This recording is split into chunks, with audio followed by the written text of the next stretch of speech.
How to upload your vehicle documents into your Uber account. If you're looking to sign up as an Uber driver, then you must go through the requirements criteria, which require you to upload some important documents for verification. The process of uploading the documents is simple and easy. You can use the driver app of Uber to do it. In order to submit paperwork via the driver's app, tap the menu button.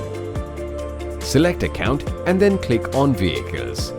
Click on Add a Vehicle and then choose make and model of the car that you want to add in your account. Upload the documents, insurance certificate, PHV license, logbook and MOT. Once the documents are uploaded, it will take some time for Uber to accept the documents.